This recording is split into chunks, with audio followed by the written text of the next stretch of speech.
Gloire à Dieu. Donc avant de commencer ce matin, je sais que plusieurs personnes me demandaient comment s'est passé le voyage. Par la grâce de Dieu, tout s'est bien passé pour moi. Même si je suis parti avec une tempête de neige, je suis revenu dans une tempête de neige.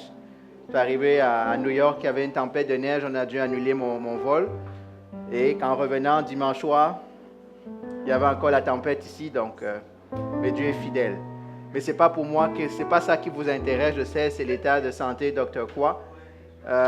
J'ai pu passer du temps avec lui, c'est pas un ACV qu'il a eu en réalité, c'est un écoulement du liquide rachidien. Il y a une fuite de son liquide rachidien qui met une pression sur le cerveau, c'est pour ça qu'il a mal à la tête et il saigne, donc c'est comme, ça ressemble un peu à un ACV, mais c'est pas ça. Donc il est toujours sur observation pour savoir où est la fuite exactement, parce que, en tout cas, ceux qui sont médecins, vous savez que ce n'est pas facile de trouver la fuite. Mais il va bien. Il est sous médication, c'est sûr, mais on a pu converser plus d'une fois. Donc, je rends grâce à Dieu, même si des fois, avec les médicaments, il est complètement en train de dormir. Mais il se porte bien. Amen. Il est content pour les prières. Son épouse, Sister Maggie, vous remercie, nous remercie tous pour nos prières. N'arrêtons pas de prier pour eux.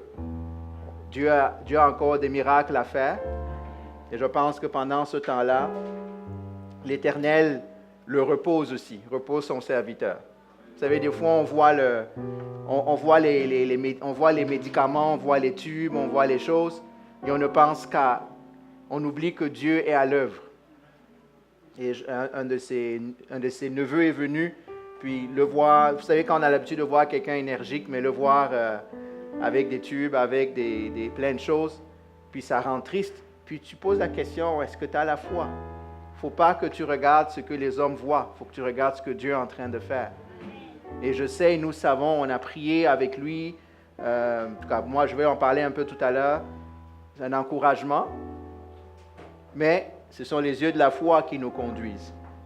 Amen. Donc il va bien, il se porte bien, c'est juste qu'avec les médicaments, avec son état, c'est pas comment dire, on l'a sorti un peu trop vite des urgences pour l'envoyer en rééducation, donc ça a ramené encore d'autres séquelles, mais il va bien. Est-ce que ça va? Je vois vos visages là, on dirait que j'annonce de mauvaises nouvelles. Ça va? Gloire à Dieu. Amen. Moi j'ai été encouragé en allant le voir. Et je vais commencer, pas dans mon message, mais commencer. Je sais qu'Angener, il est où Angener? J'ai appris qu'il a parlé dimanche dernier de l'épreuve, c'est ça? Du chrétien. Et je voudrais juste remettre l'emphase à ceux qui n'étaient pas là dimanche dernier, sans reprêcher le message d'Angener, nous rappeler une chose, qu'en tant que chrétiens, nous ne sommes pas à l'abri des épreuves de cette vie.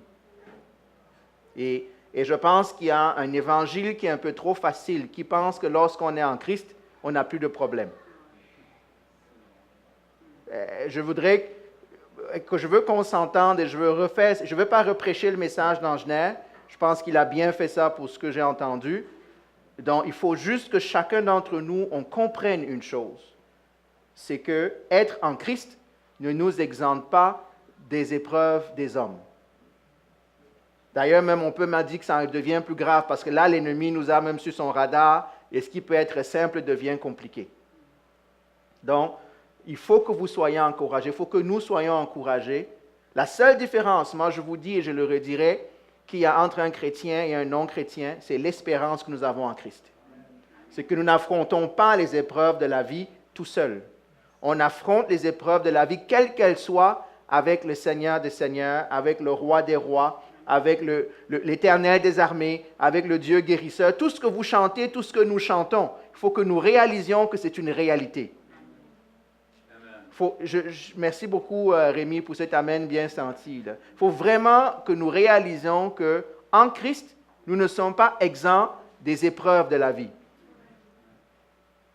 Mais nous avons une chose que les autres n'ont pas, c'est Christ. Et le Saint-Esprit et tout ce qui vient avec, et la prière des frères et des sœurs, c'est très important. Donc, ne soyons pas vite à conclure quand ça va mal, Dieu m'a abandonné, ou l'ennemi s'acharne sur moi. Dis-toi que c'est normal que l'ennemi s'acharne sur toi pour peu que tu travailles bien dans le royaume de Dieu. Amen. Je ne dis pas maintenant ceux qui ne veulent pas des ennuis, là, ils vont commencer, bon, moi, je fais le moins possible. Comme ça, l'ennemi, non. C'est devenu ton ennemi. Si vous aimez les images, il y a une image qui existe, qui est vendue dans les librairies chrétiennes, qui montre, c'est une image où sur la plage, il y a 2 traces de pas. Puis à un moment donné, il n'y a plus qu'une seule trace de pas. Je ne sais pas si vous avez déjà vu cette image-là. Et le texte qui vient avec cette image, c'est celle-ci. C'est quelqu'un qui voit les images et il reconnaît à un moment donné dans sa vie comment une des traces de pas, c'est lui, une autre trace de pas, c'est Jésus. Ça, c'est quand tout va bien, on marche à côté de lui. Et il se rappelle qu'à un moment donné, et puis les traces de pas, à un moment donné, il n'y en a plus qu'une seule, plus profonde, et il reconnaît que c'est les moments difficiles de sa vie. Et il se retourne, il dit au Seigneur, regarde, quand tout allait bien, tu marchais à côté de moi, mais voilà, quand ça allait mal, il n'y a plus qu'une seule trace de pas, tu m'as abandonné. Jésus lui dit, dans ce texte-là, en fait, tu te trompes. C'était moi qui te portais sur mes épaules, c'est pour ça que toi, tu ne marchais plus dans le sable. Nous, on ne se rappelle que de nos épreuves. On ne voit pas ce que Dieu fait pendant nos épreuves. Donc, je voudrais encourager chacun d'entre nous, parce que tôt ou tard, et je ne veux pas être prophète de malheur, tôt ou tard, vous aurez besoin d'avoir cet encouragement-là. Tôt ou tard. Quel que soit le degré ou pas de votre épreuve, rappelons-nous que Christ est avec nous. C'est un Dieu fidèle. Qui a chanté la fidélité de Dieu ici? Est-ce qui dit que Dieu est fidèle? Amen. Mais il n'est pas seulement fidèle quand tu demandes une augmentation au travail et que tu la reçois. Il est fidèle aussi quand tu demandes et on a coupé le salaire. Il est fidèle aussi quand il n'y a plus d'emploi. Il est fidèle aussi quand on est malade. Quand les choses ne vont pas comme on voudrait. Il est toujours fidèle. Amen. Et Angénière a dit ce matin, quand on louait, c'est des fois par les simples mots à Dieu qu'on l'adore. Juste répéter, quand ça va mal, Seigneur, je sais que tu es fidèle. Je dis, Seigneur, je sais que tu es fidèle. On appelle la dernière fois des promesses de Dieu. Seigneur, tu as dit que tu ne m'abandonneras jamais, tu ne me laisseras jamais. Est-ce qu'il a dit ça dans la parole? Vous êtes sûr? Oui. Alors pourquoi quand ça va mal, tu dis qu'il t'a abandonné? Tu dois rappeler à ton âme, tu dois rappeler à ton homme intérieur que Dieu est fidèle. Tu dois rappeler à ton homme infidèle que toute chose concourt au bien de qui? Donc, à moins que tu aies abandonné l'amour de Dieu, si tu aimes encore Dieu, toute chose concourt au bien de ceux qui l'aiment. Donc, c'était une petite exhortation avant de commencer, ce n'est pas dans mon message. Je voudrais parler d'une autre chose que moi j'ai apprise pendant ces 2 jours aux côtés de Dr. Kwa qui était allongé et qui est venu me chercher. Est-ce que tu peux, s'il te plaît, éteindre le...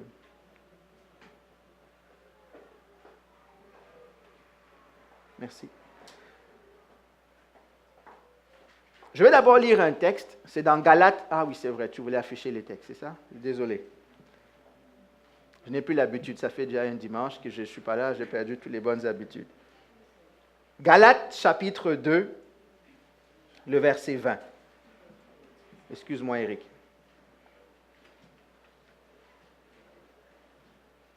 Un texte que nous connaissons, un texte que je dirais même que nous connaissons par cœur, pour peu que ça fait un peu de temps que vous êtes dans la foi. Galates chapitre 2, le verset 20. Galatians chapter 2, verse 20. Je pourrais parler créole, je le dirais en créole, mais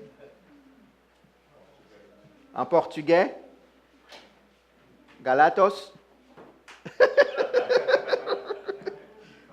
Doué, Vench.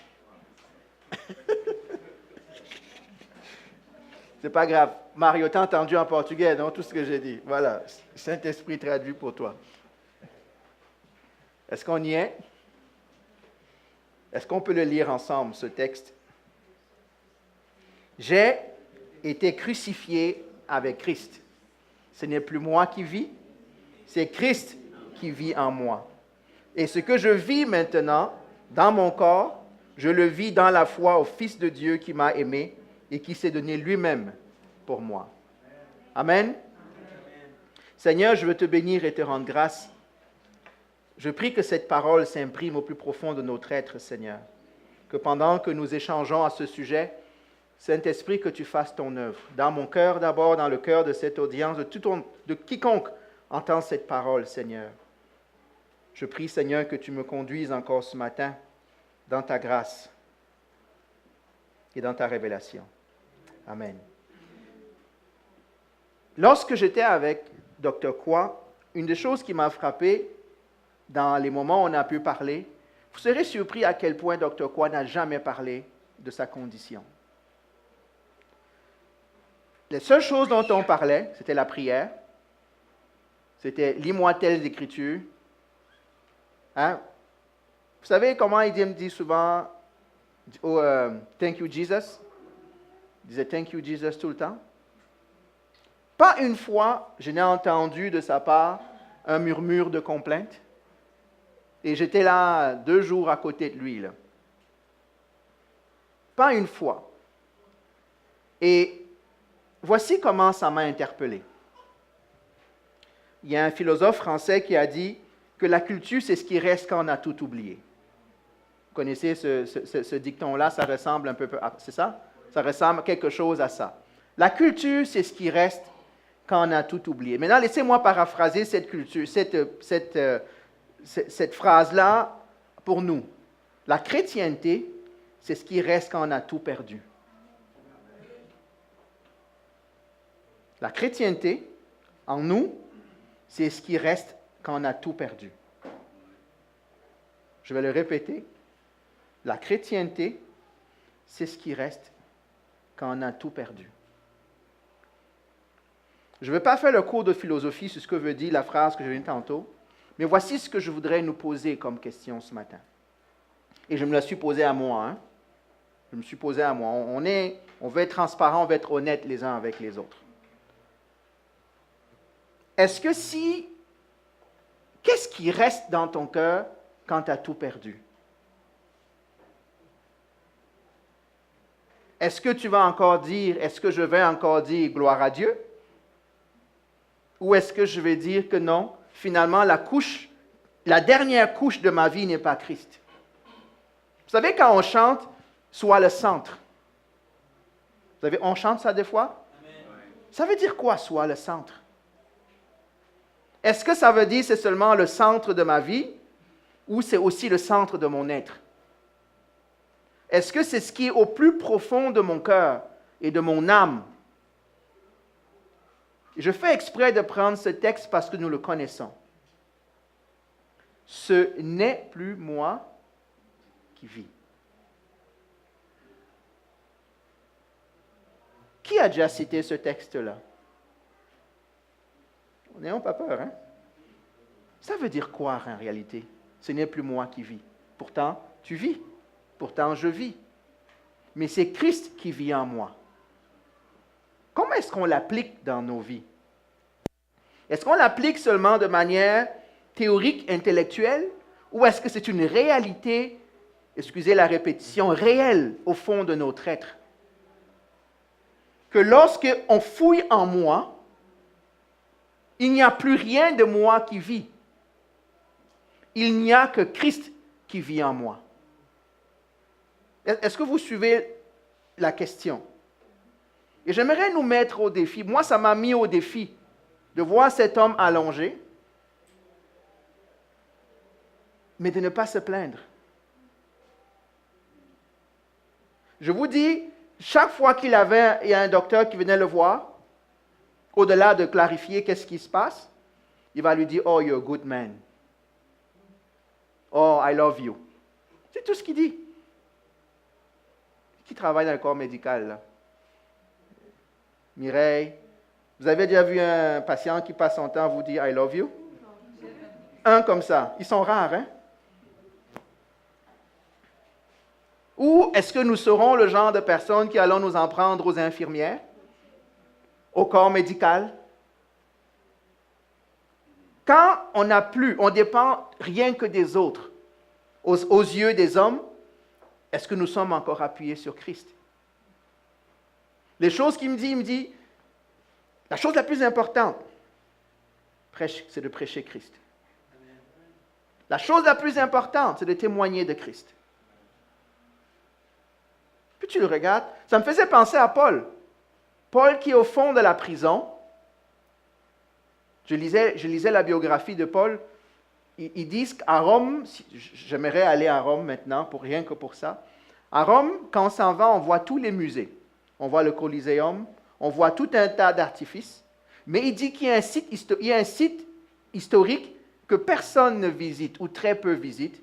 C'est ce qui est censé être la dernière cellule de Paul avant qu'il soit exécuté. Dans une prison à Rome. Il dit, beaucoup de touristes ne savent pas qu'il y a encore ça aujourd'hui. Et quand tu vas, tu descends dans la roche, tu as un trou de lumière dans la cellule, peut-être de 1 par 2, je ne me rappelle plus. Tu peux à peine tenir debout. Et c'est dans cette cellule-là que Paul a écrit la deuxième épître à Timothée. Allez lire les épîtres de ce qu'on la Bible appelle les épîtres de la captivité. Vous savez, c'est quoi la captivité? C'est quand on est prisonnier. Quand Paul a été en train d'écrire les épîtres de la captivité, c'est là où il a écrit ses épîtres les plus joyeuses. Quand il dit « réjouissez-vous », il est au fond du trou. Il est au fond de la cellule. La seule remarque qu'il dit à Timothée, à la limite, c'est « Timothée, quand tu reviens, reviens vite et amène-moi mon manteau, parce qu'il fait froid, il fait humide dans cette cellule. » Quand Paul écrit « ce n'est plus moi qui vis », c'est Christ qui vit en moi, il ne décrit pas seulement une doctrine. Il ne nous donne pas une phrase qui est juste toute faite. Il dit ce qui est en lui. Il dit ce qu'est devenu sa vie en Christ. La question est pour nous. Où est ton cœur? Où est ta vie? Qu'est-ce qui reste si je t'enlève tout? Allons-nous être comme la femme de Job? Ou allons-nous être comme Job? Parce que nous avons encore tous ces épreuves-là. Hein? C'est vrai? Que serons-nous? Que seras-tu? Que serai-je? Rappelons-nous une chose, c'est que Dieu sonde les cœurs. Tu pourras me dire ce que tu veux, je pourrais te dire ce que je veux, mais Dieu y sait. Moi, le défi que je voudrais mettre devant nous ce matin, c'est nous rappeler la marche en Christ. C'est nous rappeler que, oui, c'est bon de connaître la parole. Et on en parlait, je pense, hier au groupe des hommes. C'est encore mieux de la mettre en pratique. C'est encore mieux d'être changé. C'est encore mieux d'être transformé. Pour qu'un jour, toi ou moi, nous puissions, si ce n'est nous tous, nous puissions dire, ce n'est plus moi qui vis, mais c'est Christ qui vit en moi. Mais nous avons beau dire ça entre nous, nous avons encore le cœur méchant, nous avons encore la rancune dans le cœur, nous avons encore la jalousie dans le cœur, nous avons encore les envies dans le cœur, nous avons encore tout un tas de choses qui nous montrent que Christ n'est pas encore vraiment celui qui vit en nous. Et je m'adresse, je pense, à un parterre de chrétiens. Et c'est drôle comment nous passons toute notre vie et nous oublions cela. Nous oublions que ce n'est pas ce que je connais qui importe, c'est ce que je deviens en Christ qui importe. J'entends pas beaucoup d'Amen, hein? C'est ce que je deviens en Christ qui importe. Laissez-moi vous lire le même verset dans Parole de vie ou français courant. En général, c'est une traduction que je n'aime pas trop parce qu'elle est... pardon? Elle n'est pas diluée, mais... Elle est terre à terre, mais des fois, elle est bien terre à terre.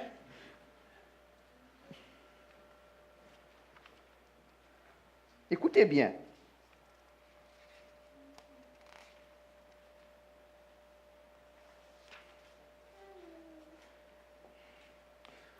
Ça va être complètement différent. Hein?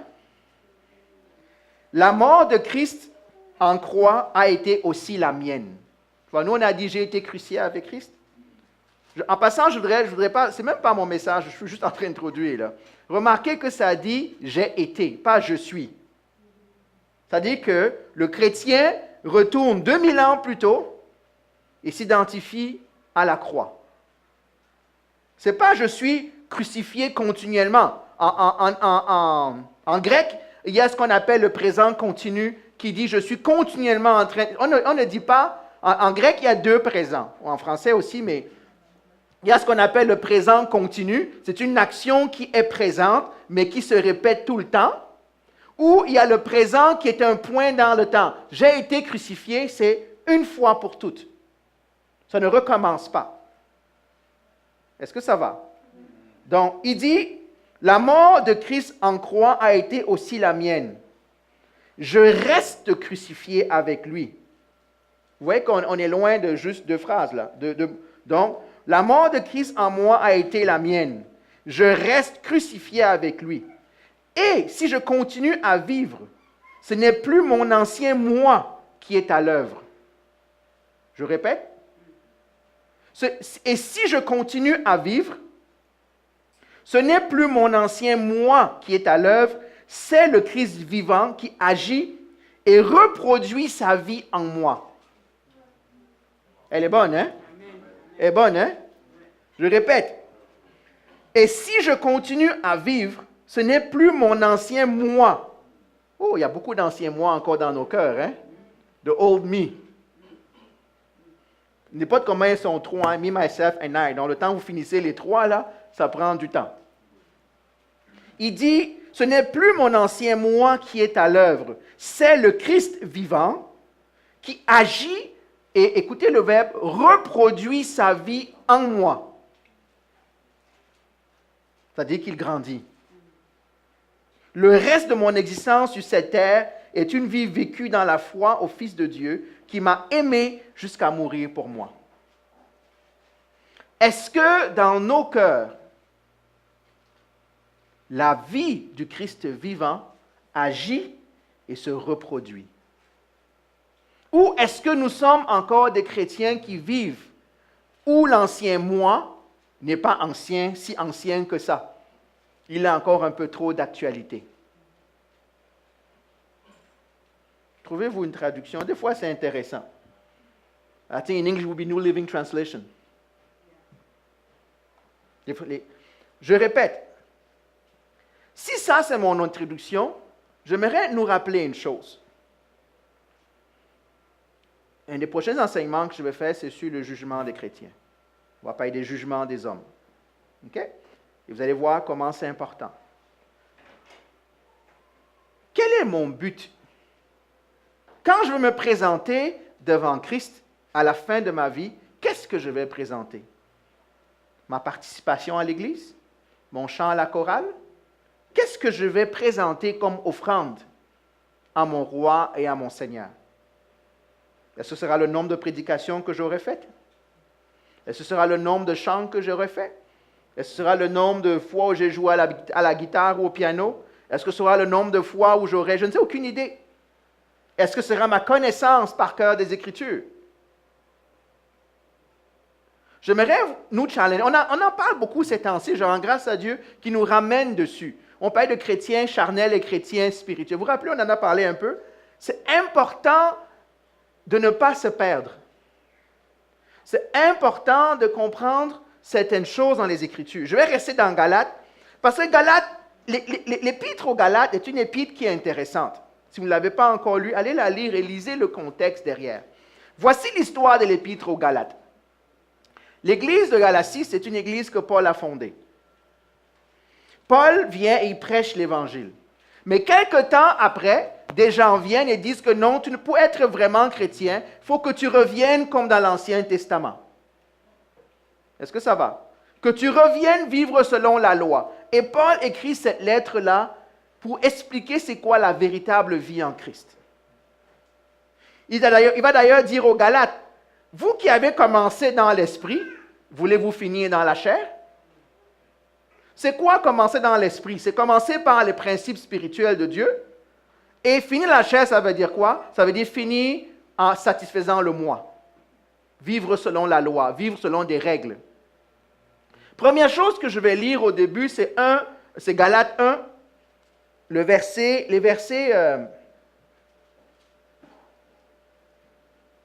13 à 16. Mon texte vraiment c'est à 16, mais je vais lire le 13 à 16. Donc Galates 1. En fait, je pourrais même m'arrêter là, vous avez compris le but du message. Hein? Mais je voudrais vous montrer quelques petites affaires où on a besoin ensemble de se tenir devant Dieu. Donc Galates chapitre 1, je vais commencer le verset 13. Mon vrai texte est au verset 16, mais c'est très important de voir la suite. Donc, vous avez d'ailleurs entendu parler de mon comportement autrefois dans le judaïsme. Je persécutais à outrance l'Église de Dieu, je cherchais à la détruire. J'étais plus avancé dans le judaïsme que beaucoup de ceux de mon âge parmi mon peuple. Si vous êtes capable de surligner dans votre Bible, surlignez la phrase qui vient après. Car j'étais animé d'un zèle excessif pour la tradition de mes ancêtres. Ça, c'est l'esprit de la religiosité. J'étais animé d'un zèle excessif. Vous savez qu'il y a de bons zèles et il y a de mauvais zèles? Les gens pensent que parce que je suis zélé pour Dieu, que je suis zélé de la bonne manière pour Dieu. Je peux être zélé pour Dieu et être zélé encore pour l'Église, être zélé pour le texte, être zélé pour le ministère, être zélé pour, mais ne pas être zélé comme je dois être zélé. Est-ce que vous me suivez? Si ce n'est pas clair, dites-le moi, je vais l'expliquer là. On peut être zélé, il y en a qui sont tout chauds, mais ils ne sont pas chauds pour les bonnes choses. Je parle dans l'Église, je ne parle pas des non-croyants, on peut faire tout je parle dans la foi. On peut être zélé pour les œuvres de la chair, dans l'Église, dans la foi. Parce que Paul croyait en Dieu, hein? Il ne faut pas croire. Mais il dit, j'étais animé d'un zèle excessif pour la tradition de mes ancêtres, pour la loi, pour la règle, pour ce qui plaît à la chair. Je suis bon. Voilà où maintenant ça commence. Mais Dieu m'avait mis à part dès le ventre de ma mère. Pensez-y, hein? Est-ce que tu sais que Dieu t'a mis à part dès le ventre de ta mère? Ça ne dépend pas de quelle bêtise tu as faite avant d'arriver où tu es là aujourd'hui. Beaucoup de gens pensent que je suis là parce que j'ai fait une grâce. Non, Dieu ne t'a pas connu le jour de ta conversion. Dieu t'a connu depuis le ventre de ta mère. Paul n'était pas un enfant de cœur. C'est pour ça que j'ai commencé au verset 13. Il dit, voici ce que j'étais. J'étais quelqu'un qui était zélé du mauvais zèle. Je persécutais, je tuais. J'étais pas bon. Il dit, mais Dieu, comment ça se fait que Dieu l'a mis à part depuis le ventre de sa mère et il est passé par toutes ces bêtises-là? Et je pense que certains d'entre nous ici, moi le premier, on a fait plein de bêtises. C'est vrai? On a entendu le témoignage de Florence la dernière fois, sans la mettre de l'avant. J'aimerais que beaucoup de personnes puissent témoigner comme elle. Parce que beaucoup de personnes n'ont pas la différence entre l'avant et l'après. Beaucoup de personnes vivent leur vie chrétienne comme s'ils ont toujours vécu. C'est juste une évolution constante. Non, mon ami, il doit y avoir un avant et un après. Il ne peut pas être juste, « Ah, mais moi, j'ai toujours été comme ça. » Il y en a qui me disent, « Mais moi, je suis né chrétien. » Je m'adresse aux jeunes qui sont dans l'Église, les plus grands qui sont là, vous qui êtes nés dans l'Église, vous devrez faire votre expérience avec Dieu. Vous connaîtrez toutes les Écritures, mais vous devrez faire votre expérience avec Dieu. Je ne peux pas seulement, il dit, depuis le ventre de ma mère, Dieu m'a appelé. Une des choses que Paul a et qu'il faut que nous comprenions bien, il m'a appelé par sa grâce. Paul est appelé l'apôtre de la grâce. Vous savez pourquoi? Dans toutes ses lettres, allez lire les épîtres de Paul, il y a toujours la grâce. D'ailleurs, Paul n'a que deux manières de saluer le peuple de Dieu. Que la paix et la grâce soient avec vous. Parce que c'est tout ce qu'on a besoin. La paix et la grâce. Quand la grâce devient le centre de notre relation avec Dieu, nous savons qu'il n'y a plus rien qui vient de nous qui mérite ou qui impressionne Dieu. Est-ce que vous me suivez? Quand nous savons, et beaucoup d'entre nous ont besoin de découvrir c'est quoi la grâce de Dieu. Je parle de la connaître. Et de pouvoir dire comme Paul, c'est par sa grâce. Pas seulement de répéter une doctrine, mais le savoir au fond de lui-même, de nous-mêmes, que c'est par sa grâce. Verset 16. Ça, c'est le début. S'il y a un mot que je voudrais souligner, que vous soulignez dans votre Bible, pas dans les Bibles de l'Église, hein? Ayez votre propre Bible si vous voulez faire ça. Là. Lorsqu'il a trouvé bon, Dieu n'est jamais en retard. Il y a un jour où Dieu dit, enough, today is my day. Il dit, lorsqu'il a trouvé bon de m'amener à l'église. Non. Lorsqu'il a trouvé bon de me révéler les Écritures. Non. Nous aimons les révélations de ce genre. Mais la grande révélation qui doit se passer dans le cœur du croyant, c'est celui-ci, au début, la révélation de Christ. Non, mais révélation de Christ où? Il vous oubliez un mot là. La révélation de Christ en moi. La révélation, lorsqu'il a jugé bon, lorsqu'il a trouvé bon, de révéler son Fils en moi. Le chrétien, c'est celui qui reçoit la révélation de qui Christ est en lui. Vous ne pouvez pas, nous ne pouvons pas arriver à Galates 2:20. Ce n'est plus moi qui vis, c'est Christ qui vit en moi. Si nous n'avons pas reçu au départ la révélation du Fils en nous. Amen. Pas dans nos têtes. Pas dans les Écritures qu'on cite, mais en nous. Et beaucoup d'entre nous doivent se mettre à genoux devant Dieu. Seigneur, révèle-moi ton Fils en moi. Révèle-toi en moi. Parce que si tu ne te révèles pas en moi, je ne pourrai pas grandir à ton image. Je ne pourrai pas marcher dans les voies que tu mets devant moi. Parce que beaucoup vivent leur foi comme on va à l'école. Hein, nous sommes allés à l'école ici. Hein? À l'école, on t'apprend la géographie, l'histoire, les mathématiques. On t'apprend tout un tas de choses. Et puis tu sais, hein? C'est vrai? Tu sais. Et beaucoup d'entre nous ont appris Christ comme ça. À force d'écouter des messages, à force de lire des livres, à force de, on a fini par faire quoi? Par assimiler, par répéter et même par enseigner. Mais la révélation du Fils n'est jamais arrivée. Le silence veut dire que c'est clair ou c'est pas clair? Paul dit, lorsqu'il lui a plu de faire quoi? De révéler son Fils en moi. Qui ici peut dire que cette parole, je l'ai vécue, je la vis dans ma vie, que je sais en moi, pas citer la Bible, mais en moi, que le Fils de Dieu a été révélé en moi.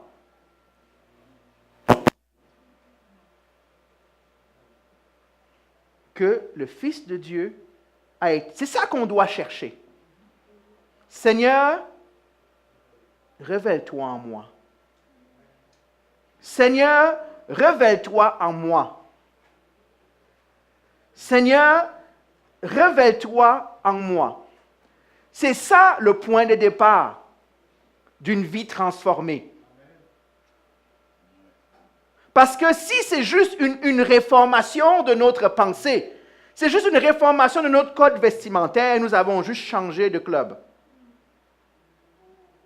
Imagine, tu es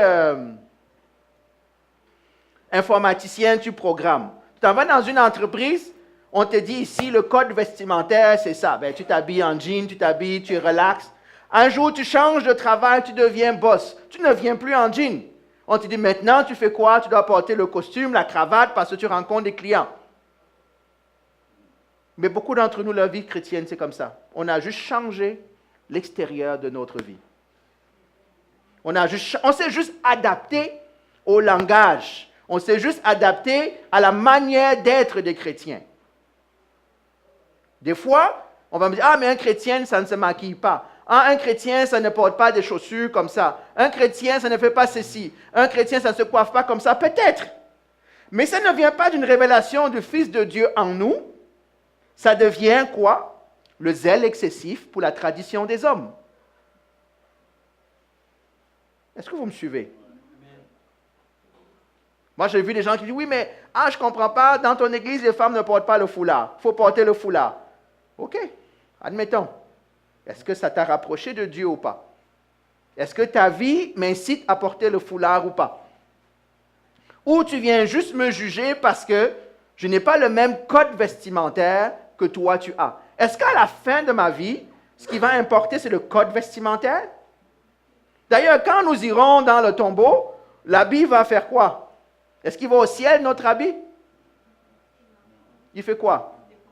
Il se décompose. D'ailleurs, on arrive aussi, on a un nouvel habit, le manteau de justice, la Bible dit. Je ne dis pas en passant qu'on doit s'habiller n'importe comment. Ce n'est pas ça que je suis en train de dire. Un chrétien doit savoir s'habiller de manière sobre, de manière simple, exemplaire, qu'on s'entende bien là.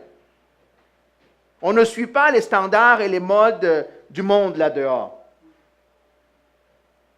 Est-ce qu'on est d'accord? Il y en a qui me disent, oui, mais à quel moment une jupe devient indécente? Je ne sais pas. Je ne vais pas prendre le mètre pour commencer à mesurer la taille entre ces 3 cm au-dessus du genou ou 3 cm en bas du genou. Ça, c'est votre problème avec Dieu. Est-ce qu'on est d'accord? Parce qu'il fut un moment, comme il y avait mon ancien pasteur à Chicago, qui disait, avant le standard, c'était que les robes ne devaient pas dépasser les chevilles. Hein? Après là, ça a commencé à être au-dessus des chevilles, c'était un gros scandale. Après ça, c'était au niveau du genou. Maintenant, ça n'a même plus de limite. Hein? C'est vrai, hein? Merci beaucoup, Abigail. Maintenant, ça n'a plus de limite. Après, on va dire, ce n'est pas notre faute, c'est eux qui ne savent pas regarder ailleurs. Tu es déjà allé au musée voir un tableau, et quand tu arrives au musée, tu regardes ailleurs? Non, mais je vous pose une question. Et je ne dis pas que la femme est une pièce de musée ou autre chose. Ce n'est pas ça, parce que même les hommes, ça devient maintenant autre chose. On s'habille pour que les gens nous regardent. C'est pas vrai? On s'habille pour attirer le regard. Et quand le regard est attiré, on dit oui, mais c'est sa faute à lui. Il ne sait pas regarder ailleurs. Non? Non, mais est-ce que je dis la vérité? Est-ce que je dis la vérité? On doit s'habiller bien. Moi, je pense qu'on doit être chic. On ne doit pas s'habiller avec des sacs à patates, là. On est d'accord? Non, mais rions, ne riez pas, là.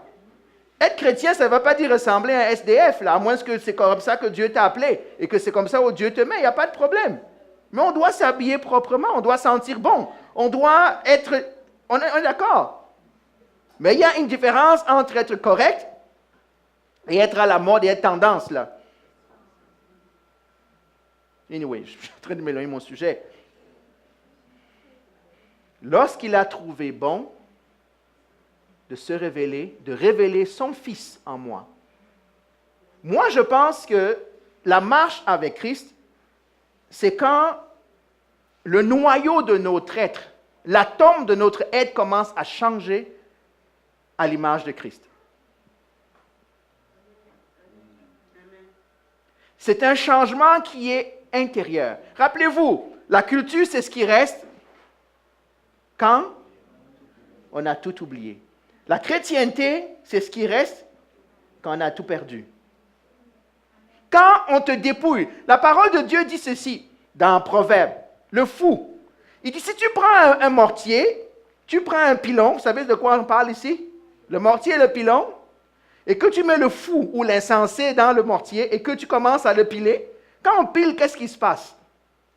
Ça s'écrase, hein? Ça devient de plus en plus de morceaux, de plus en plus petits. Il dit que quand tu fais ça avec le fou, même le plus petit morceau est encore fou. C'est pour montrer à quel point le fou est fou jusqu'au milieu de son être. Est-ce que vous comprenez l'image? La question est, si je te pile maintenant, si tu me piles, est-ce que c'est Christ qui va être mon atome le plus petit? Ou est-ce que ça va être ma folie, ou mon incrédulité, ou mon mensonge, ou tout ce que je suis, ou mon moi qui va rester? Il faut qu'au fond de mon être, Christ se développe. Est-ce que... Et moi, c'est ce qui m'a frappé quand j'étais à côté de cet homme-là, de se rendre compte que tout ce qui sort, c'est comme s'il était en train de prêcher encore, qu'il faut marcher. Donc, ça me dit que c'est au fond de lui, là. On est d'accord? C'est-à-dire que tu as enlevé les couches, peut-être que Dieu n'a pas amené jusqu'au fond, là, je ne sais pas. Mais là où il était, je sais que moi, peut-être, je ne serais pas en train de réagir comme il est en train de réagir. Et je sais que ce n'est pas une façade. Vous savez, des fois, on réagit, on sait que c'est un masque qu'on a porté, là. Et ce n'est pas une façade. Il faut qu'on laisse Christ transformer nos vies. Et beaucoup de gens pensent que transformer nos vies, ça veut dire que Dieu change comment je pense. Non, ce n'est pas que Dieu change comment je pense, c'est que je ne pense plus et c'est lui qui pense en moi. C'est deux choses différentes. Qu'est-ce qu'il a dit? Ce n'est plus moi qui vis, c'est Christ qui vit en moi. Et dans la traduction français courant, il dit « Et que le Christ vivant qui agit reproduit sa vie en moi. » Il a fait une greffe. On a prié tout à l'heure, on était d'accord, on était content que le petit Caleb puisse survivre parce qu'on a pris la greffe de sa mère pour mettre en lui. Mais en nous, là, il y a eu une nouvelle greffe. La greffe s'appelle Christ. Et cette greffe-là doit prendre. Et elle doit transformer notre être et nous guérir. Et il faut qu'on soit sur ce chemin. Il faut qu'on ait ça comme objectif. De voir Christ, premièrement, se révéler en nous. Pas pour aller impressionner les autres. Pour nous. Pour moi. Pour moi, que ma vie change. Il n'y a personne qui peut faire cette prière pour toi. Tu peux venir en rang pendant 4 ans. Prie que Dieu change mon cœur. Non, c'est toi qui te mets à genoux. Tu dis, Seigneur, change mon cœur. Seigneur, révèle-toi en moi.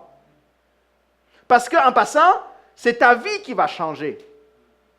C'est le même Paul qui plus tard va dire aux Galates quoi? Tout ce que je considérais comme un gain, je le considère maintenant comme quoi? Comme une perte. Pourquoi?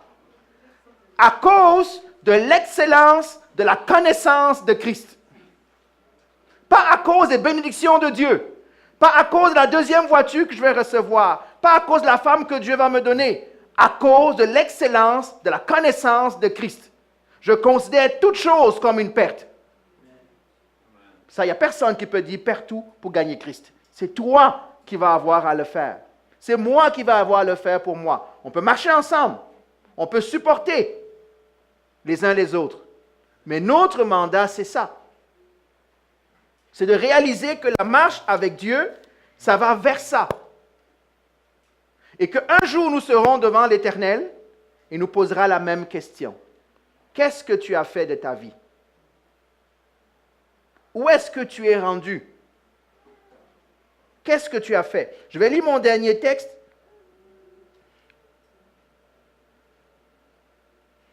Toujours Galates. Galates 4 maintenant. Je suis toujours dans Galates pour vous montrer l'essence de Paul quand il parle aux Galates. Ne vous trompez pas d'objectif. Il va dire. Galates 4, le verset 17 à 19.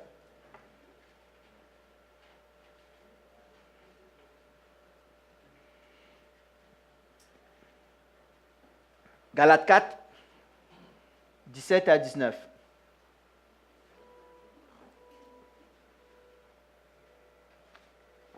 On y est? Le zèle que ces gens manifestent pour vous n'est pas pur, mais ils veulent vous détacher de nous afin que vous soyez zélés pour eux. Pas zélés pour Christ, hein? Zélés pour eux. Vous savez, des fois, il y a des gens, tout ce qu'ils veulent, c'est changer ta foi pour que tu t'attaches à lui. Tu t'attaches à son ministère, tu t'attaches... C'est pas ça. La marche avec Dieu, c'est d'attacher les gens à Christ. C'est d'être attaché à Christ. Pas à une organisation, pas à un homme ou une femme.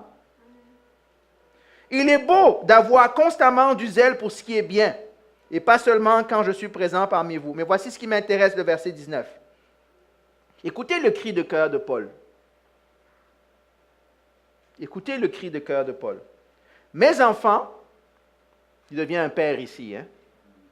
Rappelez-vous, c'est lui qui a amené ces gens-là à la foi. OK? Écoutez ce qu'il dit. Mes enfants, j'éprouve de nouveau les douleurs de l'accouchement pour vous. Comme si vous êtes rentrés dans mon ventre et j'essaie de vous faire ressortir de la bonne manière. J'éprouve pour vous les douleurs de l'enfantement. Pourquoi? Regardez la fin du verset.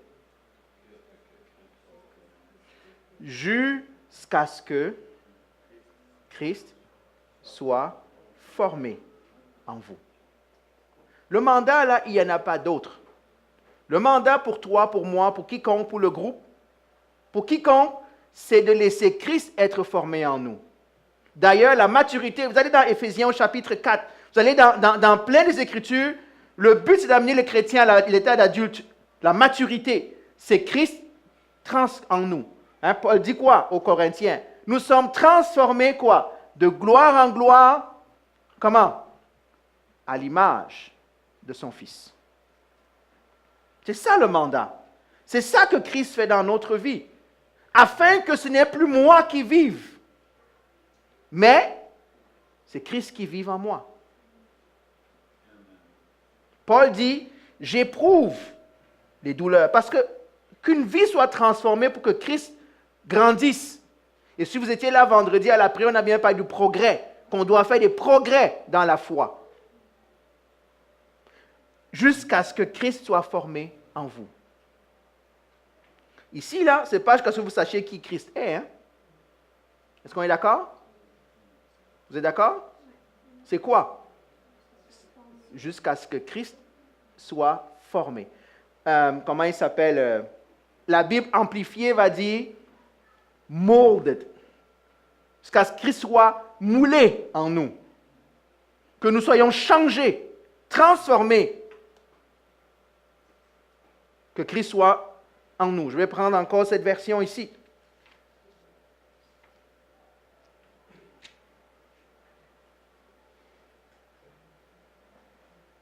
Il dit, mes chers enfants, pour vous j'endure encore une fois les douleurs de l'enfantement pour que Christ, écoutez ce qu'il dit, pour que Christ reprenne forme en vous.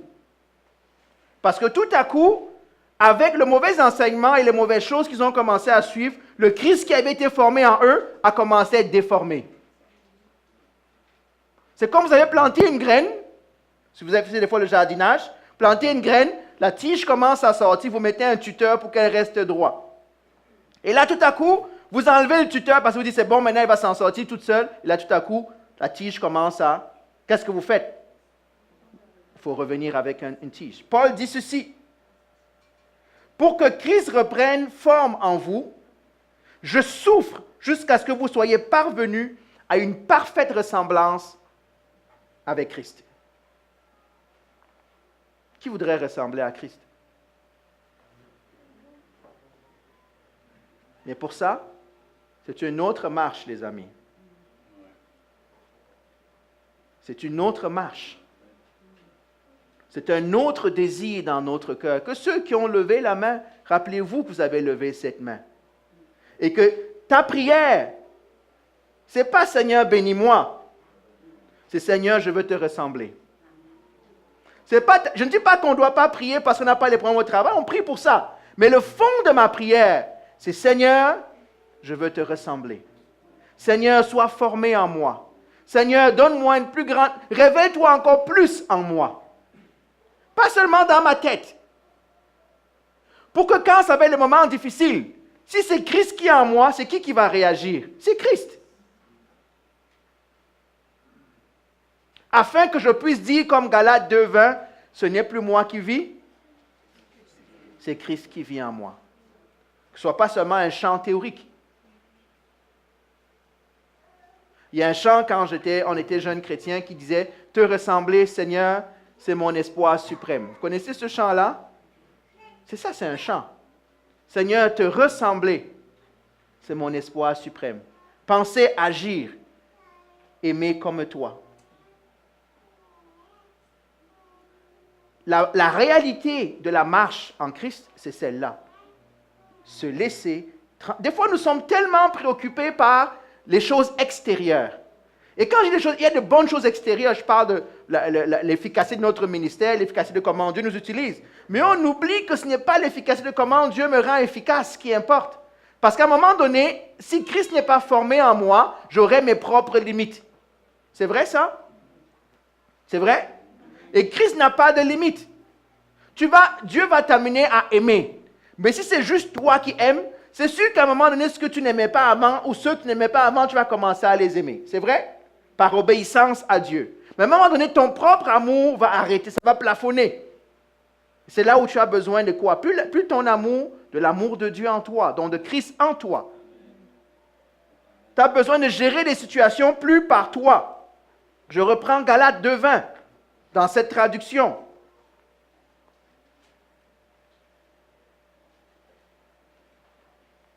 La mort de Christ en croix a été aussi la mienne. Ah, je sais, on le dit tous, on est mort. Hein? On le dit des fois, hein? Mais on n'est pas si mort que ça. Je reste crucifié avec lui.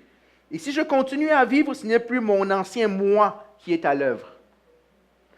Jacques va dire ceci. Vous demandez, vous ne recevez pas. Pourquoi? Parce que vous demandez mal. Vous demandez avec des mauvaises intentions. Vous savez que vous pouvez demander une bonne chose avec une mauvaise intention? C'est vrai ça?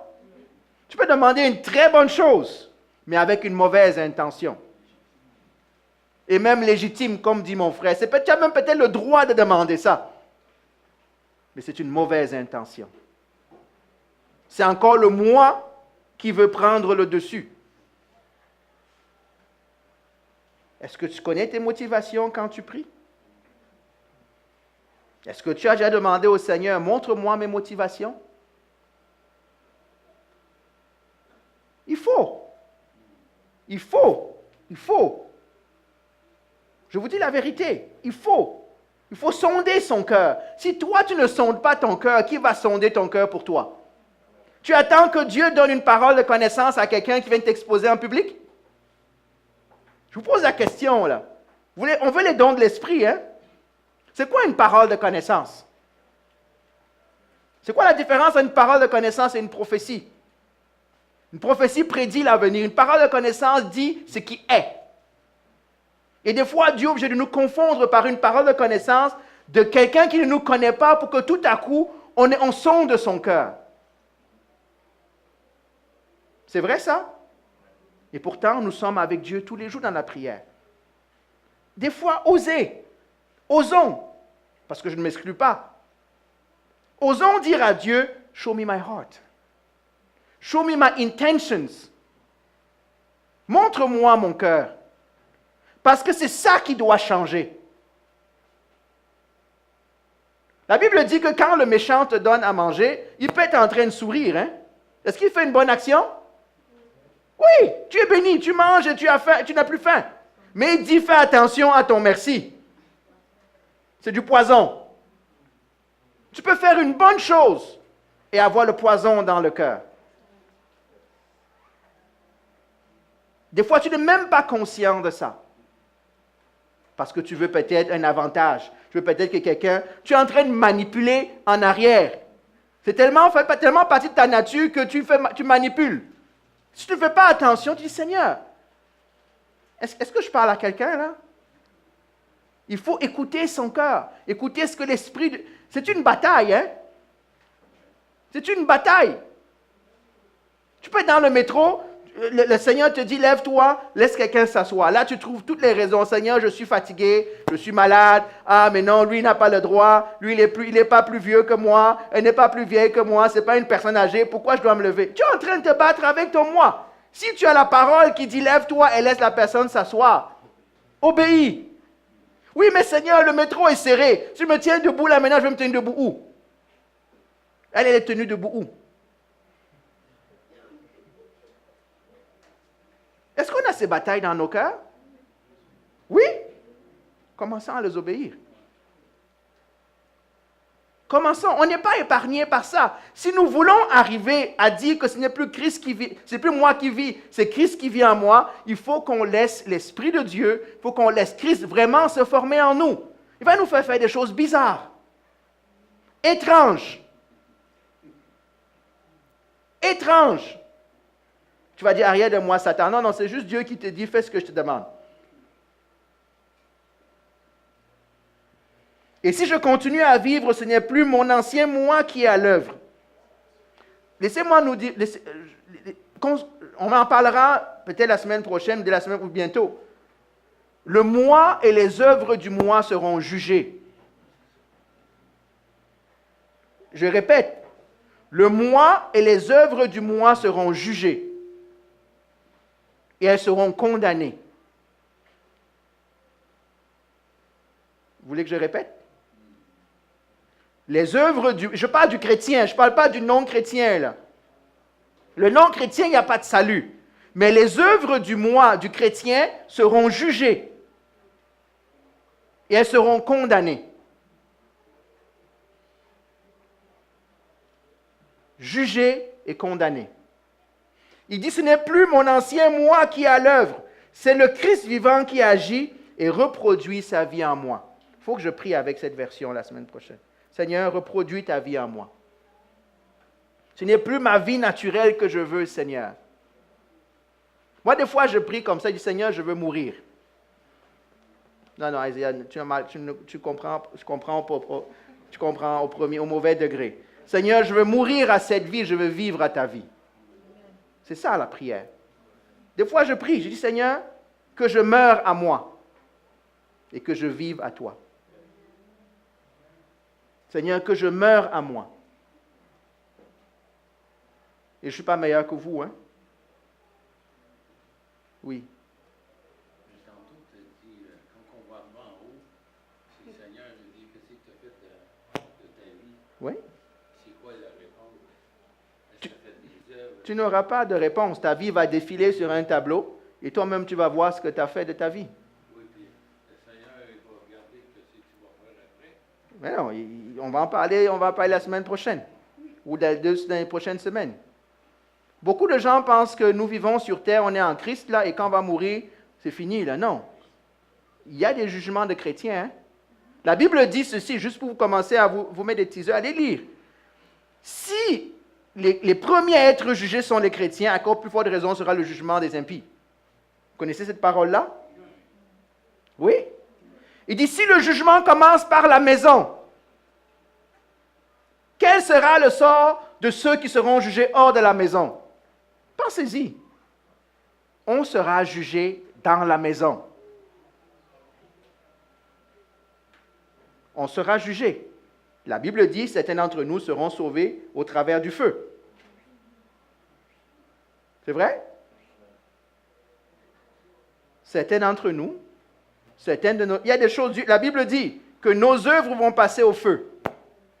Les œuvres qui vont passer au travers du feu vont nous suivre où nous allons.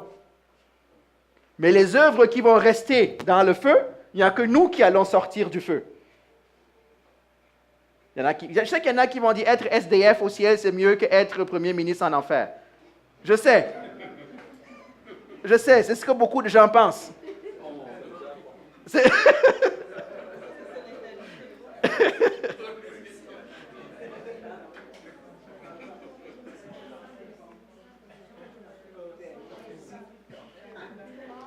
It's better to be homeless in heaven than prime minister in hell.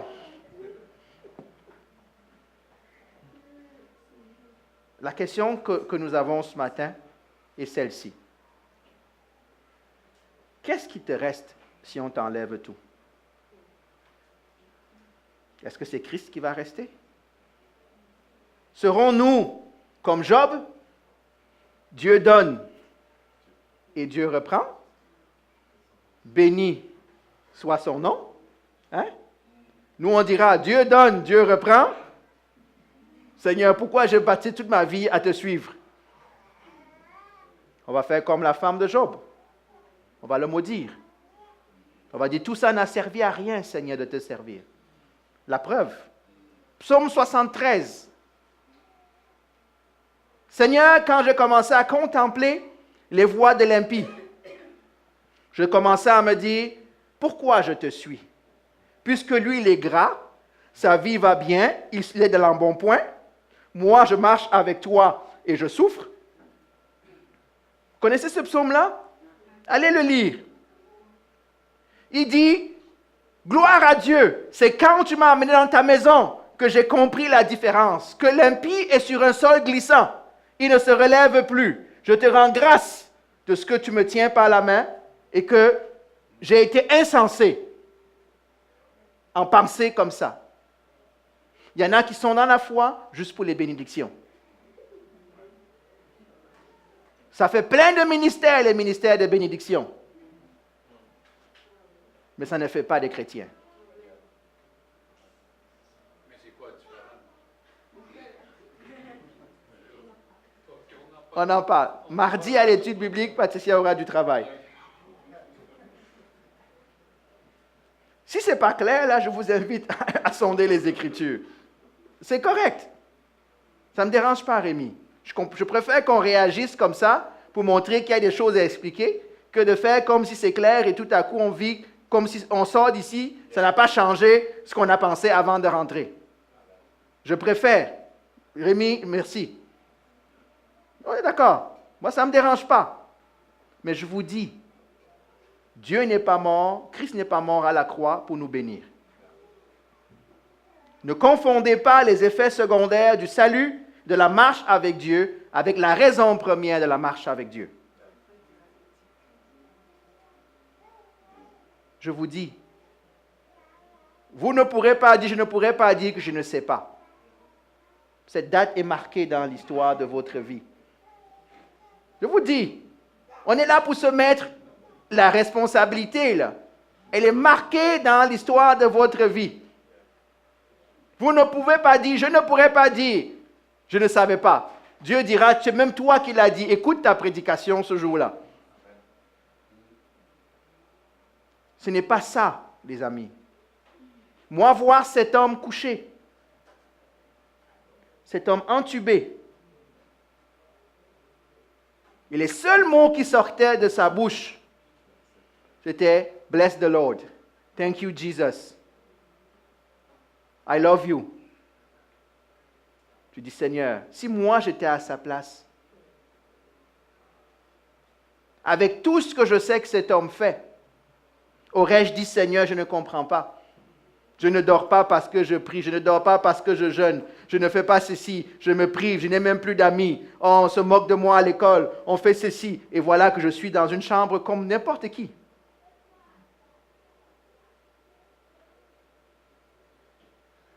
Est-ce que je dirais, ce n'est plus moi qui vis, c'est Christ qui vit en moi? Est-ce que je dirais que toute chose concourt au bien de ceux qui aiment l'Éternel et qui sont appelés selon son dessein?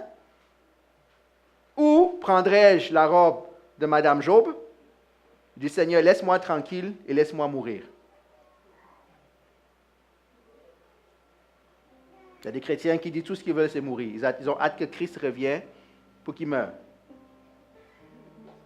Non, mais en passant, vous rappelez le retour de Christ pour des mauvaises intentions. On revient encore à ça, là. Christ ne vient pas pour abréger tes souffrances. Il vient quand le temps va être arrivé.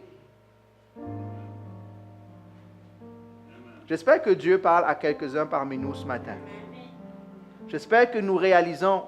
Je sais que ce n'est pas l'évangile populaire, hein? Je le sais. Ce n'est pas ça qui vous fait lever le matin des fois, là. Je sais. Mais c'est mon rôle de vous dire ce que je crois que la parole enseigne. Après, chacun de vous, vous faites ce que vous voulez avec. Paul va dire ça aux Galates. Hein? Allez sur les Écritures. Si vous n'êtes pas d'accord avec moi, Dieu jugera. On n'est pas là juste pour rob your back. Pas seulement là pour, comme on dit au Québec, flatter. Non, la réalité, c'est celle-là. Et ma prière, pour moi, je suis d'abord égoïste un peu, sur ce point-là, pour moi, c'est que Christ soit formé jusqu'à maturité en moi. Et j'espère que dans le rôle que j'ai dans la vie de certains, que je vais vous aider, que nous allons nous aider à ce que Christ soit bâti dans nos vies. Amen. Est-ce qu'on peut prier? Que le Seigneur nous aide. On a vu quoi ce matin? Seigneur, révèle-toi en moi. Révèle, Père, révèle ton Fils en moi. Aide-moi, Seigneur, à pouvoir arriver et dire, Seigneur, ce n'est plus moi, je ne veux plus que l'ancien moi vive et règne dans ma vie. Je veux que Christ règne en moi et que sa vie se reproduise et que je sois transformé. Comme dans Galates 4, que Christ soit pleinement formé en moi. Je sais, Seigneur, que je suis sur le chemin, mais aide-moi. Aide-nous, Seigneur. Aide-nous, Seigneur. Nous nous humilions devant toi ce matin.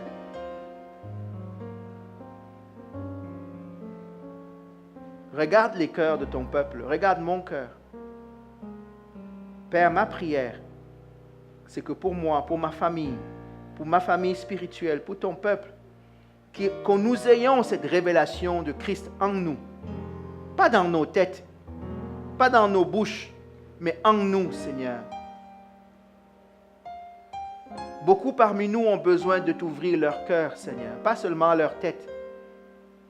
Je prie, Saint-Esprit, que tu touches nos vies, que tu nous aides à nous tenir à genoux devant toi.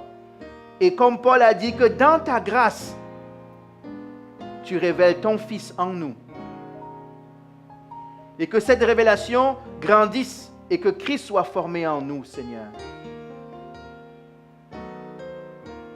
Père, c'est tout ce que nous désirons. Parce que si Christ est en nous et grandit en nous, alors nous avons tout ce dont nous avons besoin. Alors nous sommes vraiment assis dans les lieux célestes avec toi. Alors nous sommes vraiment fils et filles de l'Éternel. Père, je prie que cette soif et cette faim grandissent en nous. Reconnaître. Aide-nous, Seigneur, à sonder les intentions du moi et que nos intentions soient pures à tes yeux. Seigneur, je regarde ma vie, je regarde nos vies. Il y a encore du travail, Seigneur. Mais je te rends grâce, Seigneur, parce que tu as mis en nous ton Saint-Esprit. Aide-nous à obéir à la voix du Saint-Esprit. Que les luttes deviennent de moins en moins fréquentes sur des sujets, Seigneur, dans nos vies.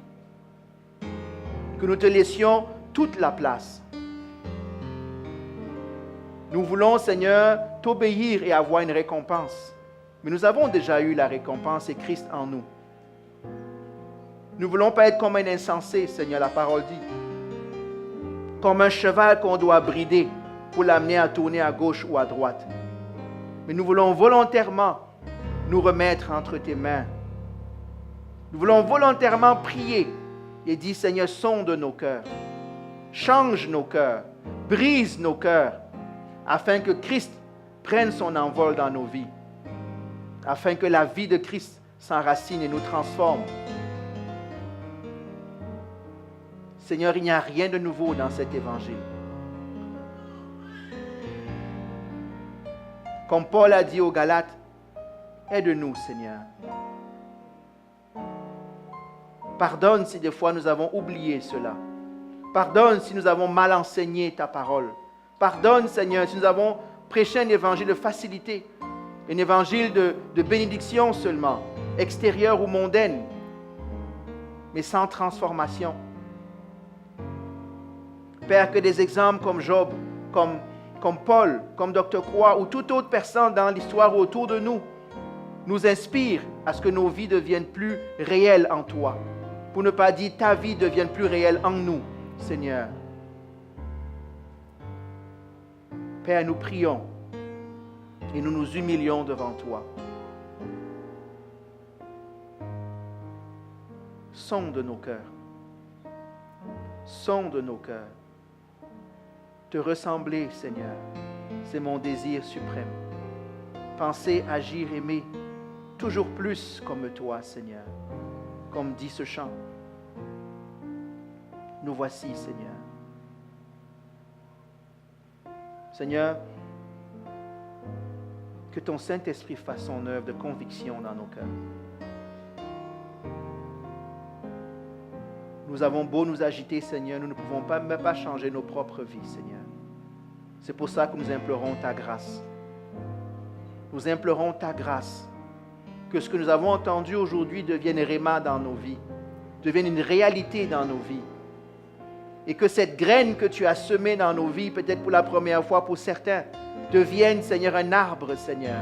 Que Christ ne soit pas seulement un bébé ou un embryon en nous, mais qu'il devienne un adulte en nous. Père, c'est notre prière, afin que nous aussi nous puissions influencer d'autres personnes, que nos vies puissent changer à la gloire de ton nom, et notre gloire à nous et en toi, Seigneur. Je te bénis et je te rends grâce.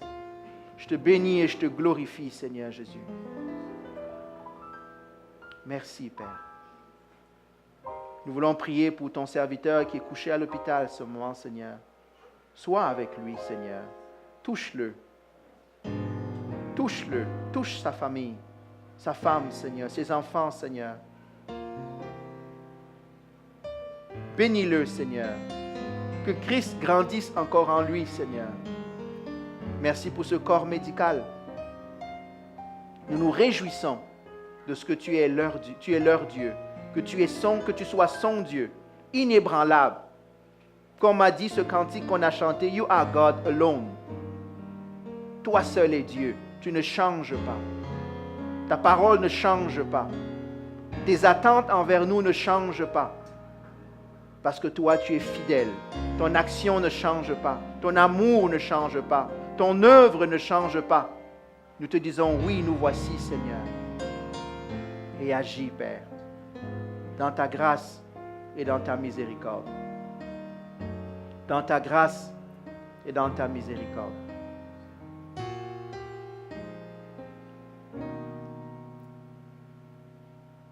Merci pour ton œuvre, Saint-Esprit.